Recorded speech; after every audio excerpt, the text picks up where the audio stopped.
From the heart of where innovation, money, and power collide in Silicon Valley and beyond, this is Bloomberg Technology with Caroline Hyde and Ed Ludlow.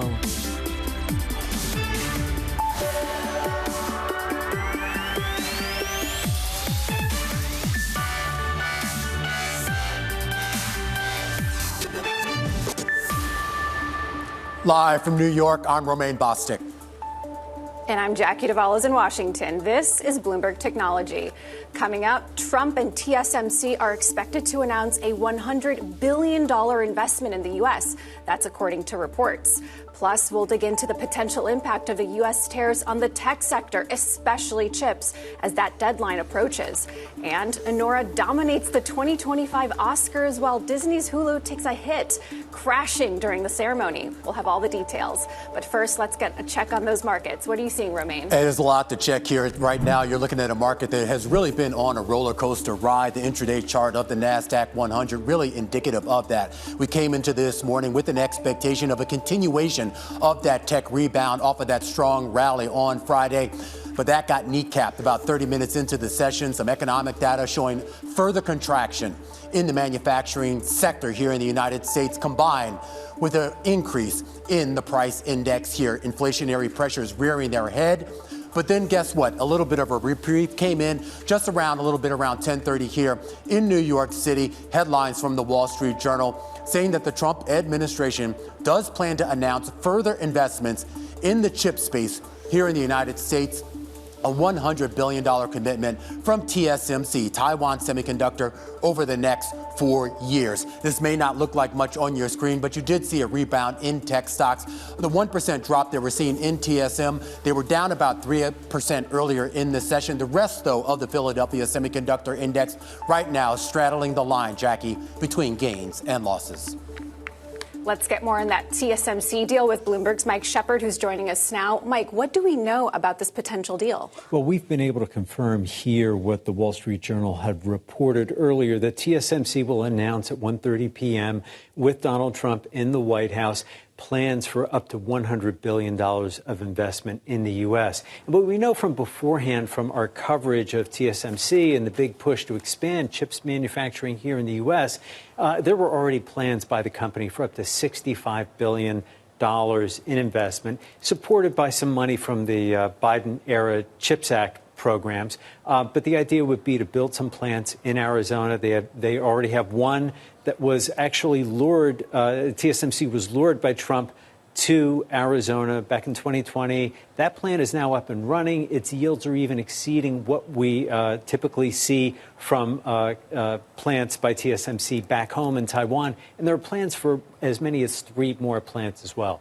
So, Mike, give us a sense here, though, when we talk about these dollar commitments, and we've seen a lot of these commitments, what's the follow through? I mean, there was a story on the Bloomberg terminal over the last 48 hours saying that Intel is having trouble getting some of its chip plants up and running in the time frame that it originally set out. How much progress has TSMC made so far on those previous commitments?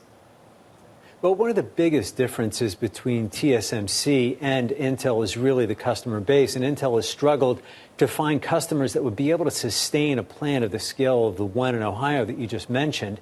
And TSMC, on the other hand, it is the world's leading maker of artificial intelligence chips. And the demand for that is insatiable. As we know, they are the leading foundry for NVIDIA. In NVIDIA, we just saw the earnings last week. Jensen Huang, the CEO of NVIDIA, looking ahead to really, demand that is hard to meet for their products, Blackwell and others, as, this capex that we're seeing globally going into artificial intelligence really seems to be on course to continue unabated. And this actually fits in with Donald Trump's own vision for artificial intelligence. He wants to make sure that the U.S. remains dominant in this area. And even by having a foreign flagged and owned company like TSMC in the U.S. expanding, that does fit his vision, the one he articulated before the election, of having companies from abroad invest in the United States. All right, Mike Shepard, our man in D.C. there as we await that press conference, that announcement by President Donald Trump scheduled for 1:30 p.m. out of Washington. We should point out the Philadelphia Semiconductor Index has been on a ride, down 1%, up a couple of percent, now straddling the line between gains and losses. No help from NVIDIA, no help from TSMC, but you are seeing a lot of the other names rally here into that session. Lam Research, Lattice, and Intel among your big gainers. Let's bring Fiona Sankata into the conversation, Citi Index senior analyst, to talk a little bit more about the tech trade. And Fiona, I am curious about where sort of the fuel is going to come for the next leg of this, I guess we can call it chip/AI trade. Where's that come from? Yeah, it's a really good point because, it's been a difficult start to 2025. We've seen that reflected in share prices, which across the board have struggled since the start of the year. So, I think we're very much getting to this stage where the markets are looking, as you correctly pointed out, that next catalyst. But I think it's also worth bearing in mind that there are several clouds that are just looming over the sector. And I think one of those clouds that we're waiting for a bit more clarity on is what Trump's intending to do as far as export bans are concerned. There are some sort of reports that potentially we could see more export bans to China coming into place potentially this week.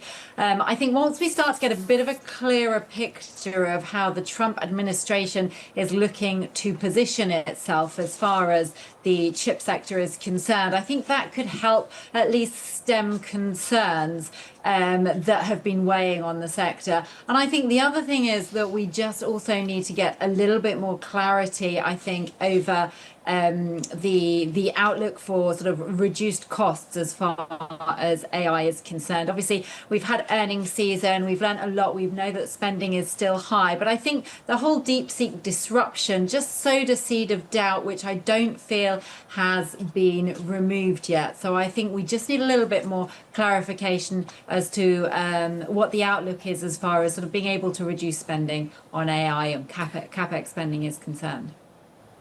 Fiona, to your point about what Trump's policies mean for the semiconductor sector, there is some concern that tariffs or other policies could eventually lead to price increases in the space. There's been some debate about how much of an effect that would actually have on companies' ability to offer them at a price that's still appealing to their customers. Where do you land on that? Is that something that you're watching as a potential detractor to the space going forward? Yes, I think that's a really good point. We do obviously need to consider when we're talking about trade tariffs, we also need to consider about what that means for pricing and potential inflationary pressures that might cause in those pricing. And obviously, there are going to be ceilings and limits that, prices may potentially reach where customers say, well, actually, at that level, it's too high. We're going to rein in our orders. So I think that's something that we need to watch very carefully. But obviously, on the back of that, we also know that there is obviously a huge importance based on tech, based on AI, based on chips. And so, that they are very much continue to be the future of sort of, where the world is going. So we need to keep that in mind when we think about, at what level are companies going to say that's too far, that's too high for us right now. So whilst we will be keeping an eye on it, I don't think it's necessarily right now at a point which is causing concern, but it potentially could do in the future if we find that those tariffs do have inflationary impacts. Are you comfortable, though, Fiona, when you look at the valuations in the market for some of these names that the market has bid up? Are you comfortable with those valuations given what you just said? Because we've obviously had a very strong run up. Now, we've also had a pullback since the start of the year. So I think that pullback has actually shown that the market is pricing in those concerns. I do think that we need to have more clarity before we're going to see any further increases in valuations, before we see any strong rally higher. Longer term, I'm still bullish on the sector. I think short term, there is a potential for there to be more choppiness as we wait for those points to be clarified. That's Citi Index Senior Analyst Fiona Sincata. Thanks so much for joining us. Coming up, the countdown to new tariffs. We speak with Christine McDaniel of the Mercatus Center ahead of new Canada, Mexico, and China tariffs set to take effect tomorrow. This is Bloomberg.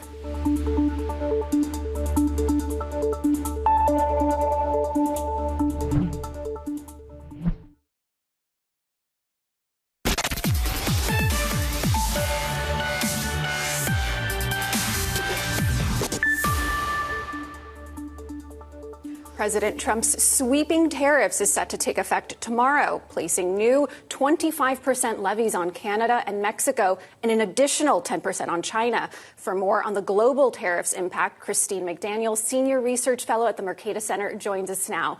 Christine, we've heard a lot about tariffs over the last couple weeks. Talk to us about the scope and scale of these compared to what's been discussed in the past. So these are much larger than what has been discussed in the past, not only in terms of magnitude of the tariffs, but also in terms of the amount of trade that it will affect. So, the North American economy is a powerhouse, and the U.S. is at the center of that. It's a big, big part of it. It's a big producer. It's a big consumer. We have products going back and forth across the border several times before it ends in a finished product. Just looking at the tech and chip sector alone, just doing some back of the envelope this morning, we're talking about $53 billion in tariffs paid. So the U.S. imports from Canada about $43 billion worth in tech and chips, and for Mexico it's about $168 billion. So 25% of that, over $50 billion in tariffs, and that's going to come out of the North American economy, and so whether it's Mexico, U.S., or Canada, depending on different market factors, but it's definitely not going to lower prices for U.S. consumers, and so it's just a matter of how much it will raise prices. Yeah. And then overall, just looking at the entire North American trading relationship, we're looking at $227 billion in tariffs. So, these are not small numbers. Yeah, well, let's break it down here into some of the industry-specific areas. We focused a lot on this network on kind of the bigger areas like automotives. Obviously, commodities are going to be impacted as well. But in the area of technology, are there sort of direct tariffs that we should be looking at that could actually impact technology products that are crossing the borders? Yeah, yes. I mean, there's so many. I mean, so look at the raw materials, coming from Canada, the component production that happens in some in Canada, a lot in Mexico, the assembly, testing, and packaging that happens largely in Mexico. That will all really hurt the pricing power of U.S. Sellers, U.S. businesses here. And it will either eat into their profit margins or they'll pass it on to U.S. consumers, or the Canadians and Mexicans will take a hit. I mean, we're looking at a sector where there's been $500 billion to $1 trillion of investment announced just in the U.S. and recently. So it's the tariffs will make it's going to be harder to get a good bang for the buck with these tariffs. Yeah, and of course, for a lot of folks, they're going to start to see those tariffs kick in overnight tonight. March 4th, of course, is the deadline, at least for those big ones on Mexico and Canada. Additional tariffs down the road. And of course, these reciprocal tariffs, Christine, that the president has also spoken about here. You've been on the inside. I mean, you know what goes on inside the trade rep's office. You know what goes inside the Department of Commerce. You know what goes on inside the ITC. Are those mechanisms for debate and, more importantly, for negotiation still there? Or is this pretty much a negotiating process that begins and ends with Trump himself? Yeah, this is a very different USTR commerce experience, than what was under George W. Bush administration. There is, of course, interagency analysis and meetings that happen. But in terms of, to what extent that analysis really feeds into and can affect the president's decision making is, something else. I mean, I remember with in the Bush administration, we had, a number of interagency meetings where we always were asked, what would be the national economic effect? Is this in the national economic interest? And the White House was always interested in the downstream effects. I mean, very seriously interested. And that would often come into be a pretty big part of their decision making. You don't necessarily see that with this current administration, but it's still early days. I mean, there's still several hours of the day left. Commerce Secretary Lutnick over the weekend said the situation is fluid, that they feel apparently that Canada and Mexico have made a lot of progress on the border.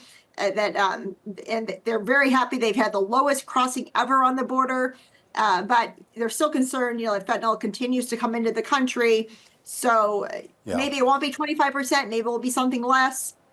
So everybody's under sort of a wait and see approach, which apparently is, what they like people to be in that position. Well, the clock is ticking right now. Christine McDaniel over at the Mercatus Center, a long career, of course, in Washington, as we now turn our attention to another part of the market that is affected by what's going on in Washington, and that is cryptocurrencies. Over the weekend, the president turned to Truth Social to announce his plans for a strategic crypto reserve, which would include lesser-known digital assets like XRP and Solana.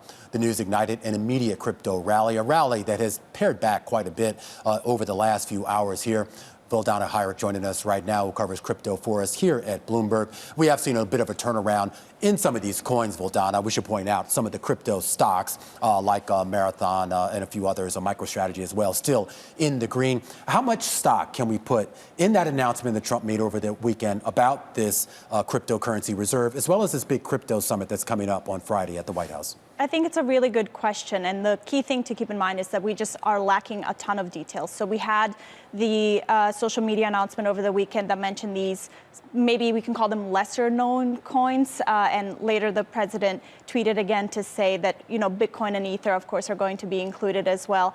I think it's not unsurprising to see the initial enthusiasm leading to a rally in prices and then sort of the comeback. It's something we've seen in cryptocurrencies in the past couple of weeks, in the past couple of months. It's sort of historically something that's been part of the cryptocurrency market where you see the initial euphoria and then a drawdown following, maybe once things settle down a little bit and people start to look at the announcement a bit more skeptically. But I do think that we definitely need to just have much more information on the strategic crypto reserve before we can make any solid proclamations.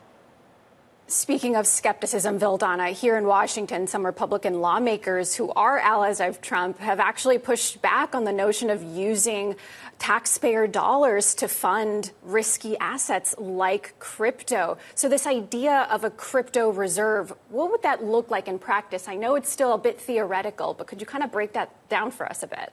Right. That's one of the key considerations, I think. And if we think back to early January when the initial announcement about the strategic reserve was made, I think the administration had said something like it would be funded with seizures, lawful seizures. So, whenever there's, an FBI raid, for example, or something along those lines, because the government does have crypto holdings from such activities and such actions. So I think the initial idea that part of that would be coming from things like that, but we just don't know. And I think some of the skepticism that we've seen in the wake of this weekend's announcement does have to deal with that, where people are questioning where actually would the funding be coming from.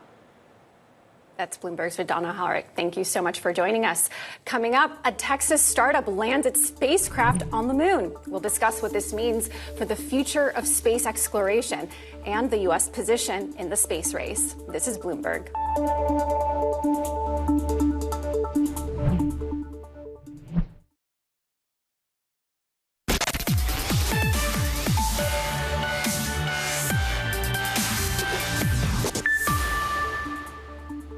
All right, shares of companies in the space race were actually on a pretty wild ride today as well. That was after a private company called Firefly Aerospace successfully landed its first robotic spacecraft on the moon.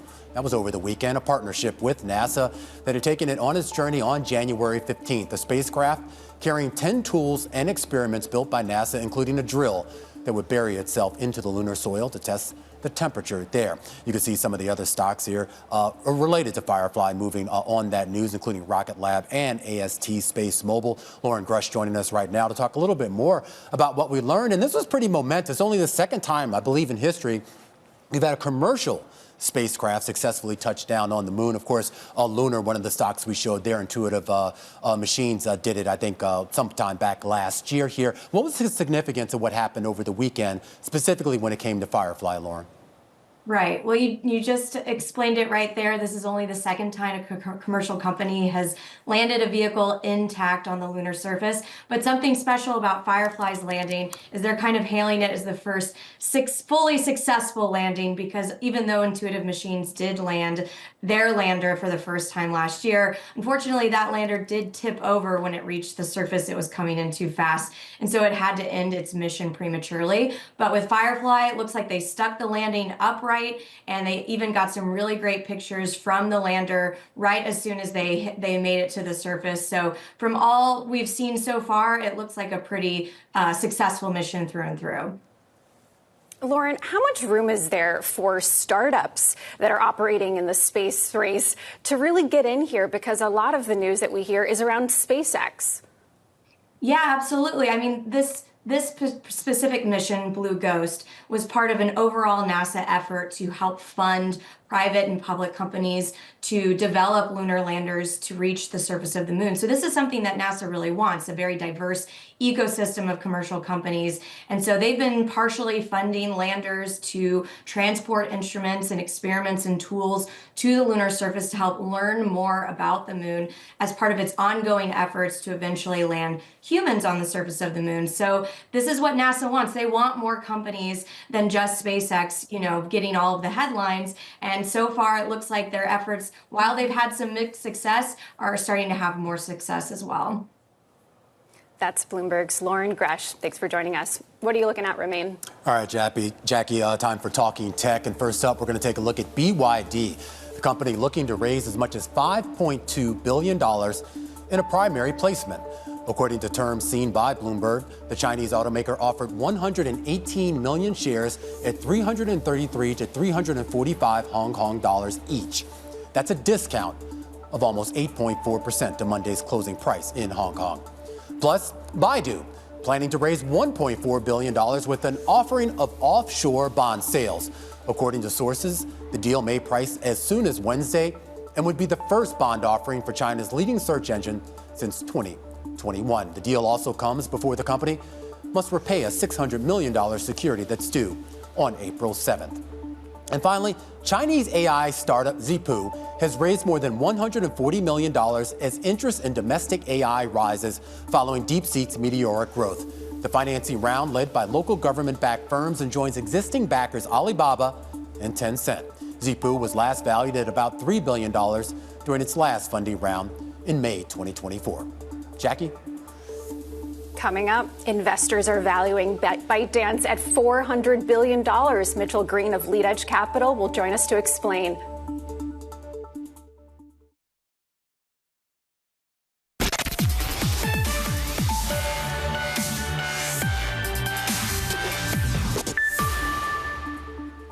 Welcome back to Bloomberg Technology. Caroline Hyde and Ed Ludlow are off. I'm Romaine Bostick in New York. And I'm Jackie Davalos in Washington. Let's get a quick check on markets, which have been oscillating all day long. Jackie, moving partly on big news out of Washington, moving partly on the back of economic data, and of course, moving partly on the back of what we talked about on Friday, which was that recheck of valuations, the dip buyers coming in, trying to boost tech stocks. That trade fading a little bit here on this Monday morning. The NVIDIA leading the charge down about 5% here on the day. But when you take a look at the rest of the Mag 7, a bit of a mixed bag. You are seeing people come back into Tesla. You did see a bid earlier in the day into Meta. A lot of people taking a look at that big drop in valuations that we would seen over the past few days and weeks. A Mag 7 as a whole, Jackie, still in correction territory. Maybe that provides a dip buying moment for some investors, but for others, maybe it's just stay on the sidelines. Alexis Ohanian, the co-founder of Reddit, could get involved with another social media platform. Ohanian is joining billionaire Frank McCourt's bid to buy TikTok's U.S. operations as a strategic advisor. That's according to reports from Reuters. Now, TikTok's parent company ByteDance is experiencing a reversal of fortunes. That's despite facing a possible ban of TikTok in the U.S. The Chinese social media company is now valued at more than $400 billion. Three major investors marked up the company's value. For more on this, Mitchell Green, founder and managing partner of Lead Edge Capital, joins us now. You're an investor in ByteDance. Help us understand what this $400 billion investment really means. Is this coming from ByteDance's other ventures, or is this just really a TikTok story? Jackie, thanks so much for having me on. Appreciate it. I think the valuations that people are holding these companies at. And remember, unlike people, the general public, the people valuing these companies have access to the company financials. And I'm not going to sit and talk about the financials about, private company on TV. However, the fundamentals, fundamentals of the business are extremely strong. And I think this is actually more of a Chinese story supporting the fundamentals than a U.S. TikTok story. Look in our model, we actually zero out the U.S. business and make it worth nothing, and we've done that over the last year or so because there's so much uncertainty with what's going on. But you can make it work very well, valuing the business in the U.S. at zero. Well, that's what I'm curious about here, Mitchell, because when we talk about this idea, particularly this run-up we've seen in a lot of the other stocks in China, on this idea that there is not just homegrown in terms of the supply of what's going on to this market, but the idea that the demand itself will also be homegrown. In your model, you think that's enough to justify the run-up that we've seen in some of these names? The Chinese business is gigantic. Keep in mind, these valuations you're seeing are as of 12/31. A lot of the Chinese run-up has come in the last month, 6 weeks.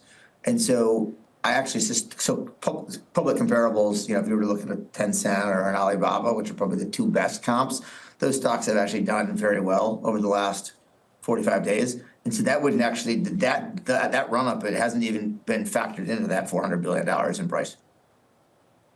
Talk to us about where this leaves ByteDance in this broader array of tech companies that are trying to notch a lead in generative AI. Where does this leave ByteDance, and could 2025 be the year that China really makes a dent compared to some of the AI giants we've seen as of late out of Silicon Valley? I wouldn't bet against China. They were some of the foremost innovators around e-commerce.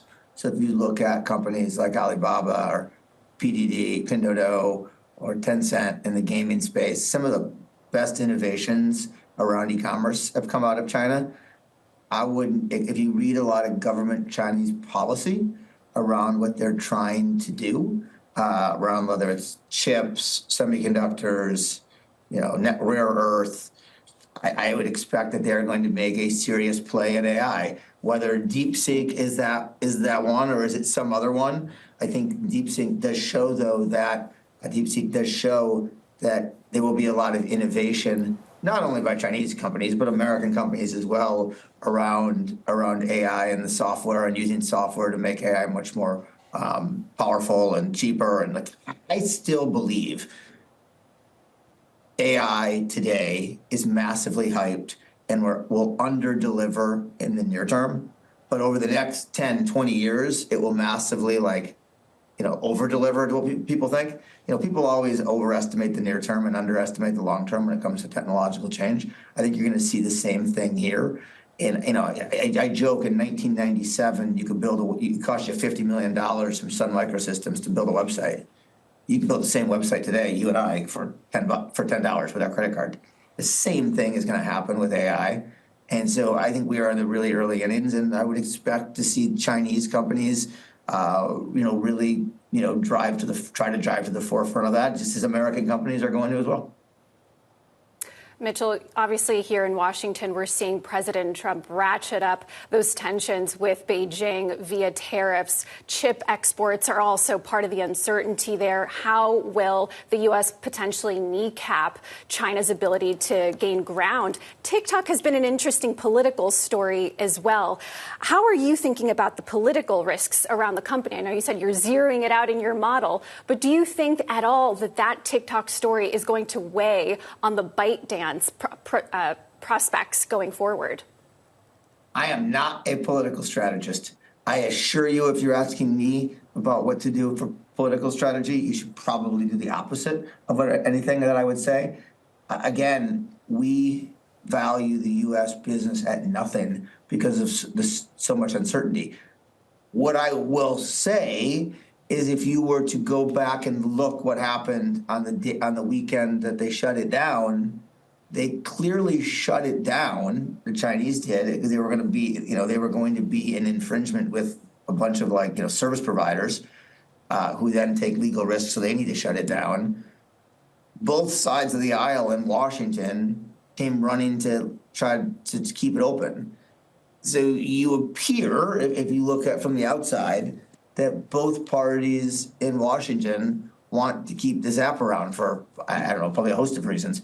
And so I think we just have to watch and see what happens. But I don't have any, frankly, the fact that you're in Washington and a journalist, you probably have more opinions and insight into the political strategy of Washington. But your opinion, though, as an investor matters in this as well, even if you don't necessarily know all the ins and outs of Washington, because I am curious, Mitchell, about just this idea of the whatever economic or financial relationship the U.S. and China will have in a formal capacity. And if that is a thing of the past, to the point where you have to start looking at Chinese businesses in the U.S. as basically being worth nothing, and maybe the flip side of that for U.S. businesses in China, I mean, when do you get to the point where you feel comfortable in making that call? Well, we invested in a Chinese company, right, over the last year as we bought ByteDance stock. And so we just don't need the math to work, given how well the business is doing in China. That being said, I suspect this is all going to get tied up, whether it's tariffs, TikTok. I'm sure this is all on the table, and that the relevant parties are negotiating, and it's all in a bucket, and a lot of this is intertwined. Again, but I have no unique insight into that. All I know is that I can buy when we were buying ByteDance. We did not need to put any value in the U.S. business because of how cheap we were able to buy the overall business related to it. And that's more just about, I just don't know if the app's going to stay on or not. Now, what happened 6 weeks ago would lead me to believe more that some sort of deal will happen. What that deal looks like is your guess is as good as mine. I suspect there will be, if some deal does happen, I think one thing that people don't remember here is that roughly 60-ish% of the company is owned by non-Chinese investors, and 40% is owned by Chinese people. So does some sort of deal spin it out, and that 40% becomes slightly less? Your guess is fine. I would expect if some sort of deal happens, that it will be large U.S. strategics that are investors. The likes of Microsoft's, Amazon's, Oracle's, versus an individual investor group. Just given the quantum of dollars that we're talking here. This is very valuable. All right, Mitchell, we have to leave it there. Mitchell Green, managing partner for Lead Edge Capital. All right, coming up here, we're going to continue our focus on tech, and with a specific focus on AI and that HP deal that we learned about just last week, about them buying the AI startup Romaine. It's raising a lot of questions about whether the two companies are a good fit. That conversation up next, right here on Bloomberg Technology.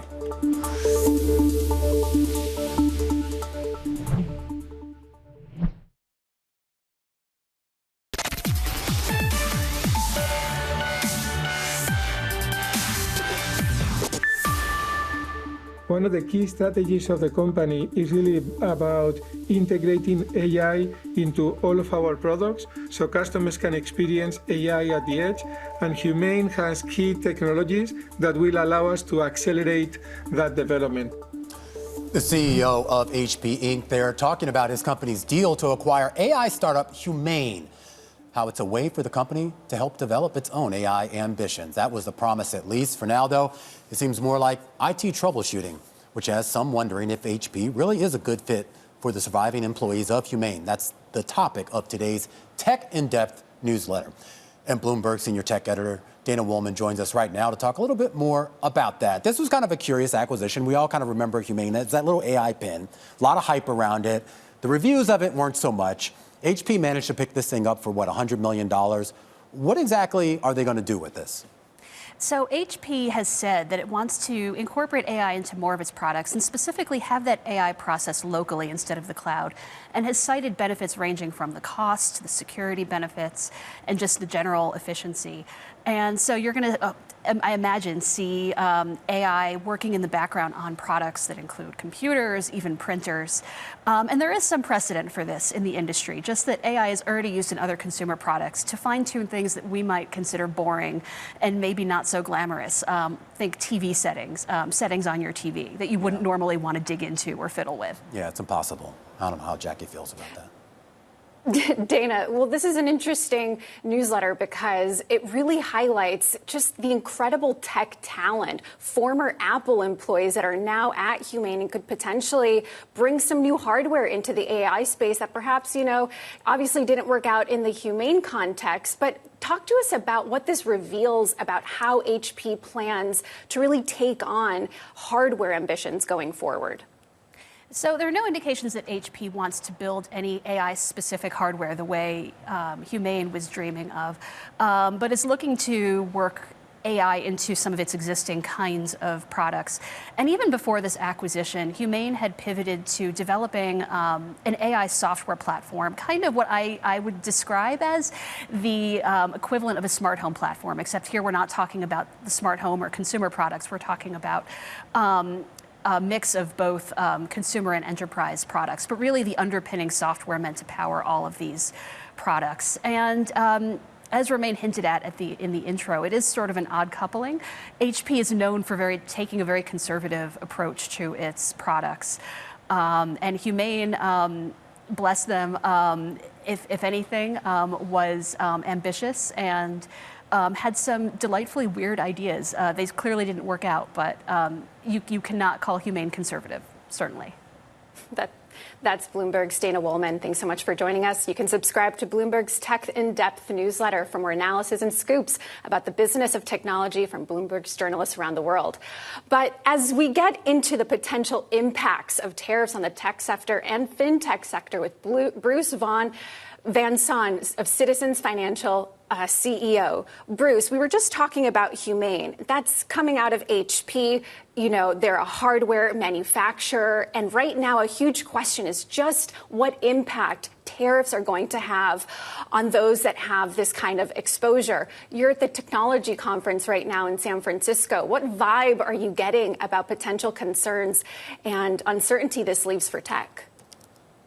Yeah, I would say that there's a lot of optimism broadly emanating from the conference. And so we see some great innovation and companies making great strides. And I would say the tariff issue is out there, but it's not top of mind. So there's been, I think, a big backlog in terms of VC owners getting capital back to their investors, and so we're all waiting for the IPO calendar to finally break through and that logjam to break, and hopefully we'll see deals start to pick up as the year goes by, maybe led by a couple big ones in the middle of the year.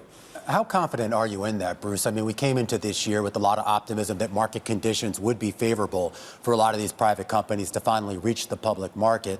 Obviously, a lot has gone on in the last few weeks that have maybe changed that thesis, if you will. What gives you the confidence that by the time we get over the next few months, conditions will be ripe for that? Yeah, I'd say more broadly than just the tech sector, but the rollout of the new Trump administration policies is causing a fair amount of uncertainty, particularly around the tariffs. But there's also some real positives to come, particularly around regulatory policy implementation, around tax and fiscal policy implementation once legislation is passed. So I think this uncertainty will start to lift as we go through the year. And then that kind of natural dynamic around needing liquidity and the deal calendar picking up will start to manifest itself as we get to the middle of the year and then continue to pick up through the second half of the year. Bruce, let's talk about one of those potential tailwinds coming out of the regulatory space. The CFPB being gutted by Elon Musk's Doge could be a boon for the fintech sector. We heard from the Klarna CEO just last month that he was optimistic this could lead to some positives for the field. What are you seeing? How could we see this play out? More startups coming back in, expansion? I think it's still early days to see exactly what it means. Certainly, the CFPB was a very strong regulator and probably more tilted to consumers and focused on kind of controlling what took place in both the banking sector and near banking sector. So I think having a change there and new leadership there will naturally be positive for banks and for fintech sector. But it's still early days. And I think one of the things that we are focused on is what happens to the supervisory responsibilities on the consumer that still remain with the agencies. We've been doubled up between the CFPB and the agencies in terms of supervision. And so that needs to be rationalized. So a lot to play out on that front. But yes, I think fintechs are kind of looking forward to seeing how this plays out. All right, Bruce, got to leave it there. Far too short of a conversation. Bruce Van Saun, Citizens Financial CEO and chairman there. When we come back after the break, we're going to talk about the Oscars, and I hope you all had a chance to see it, and, well, some of you maybe didn't. We're going to talk about how Disney's Hulu became the biggest Oscar loser. That's coming up next, right here on Bloomberg.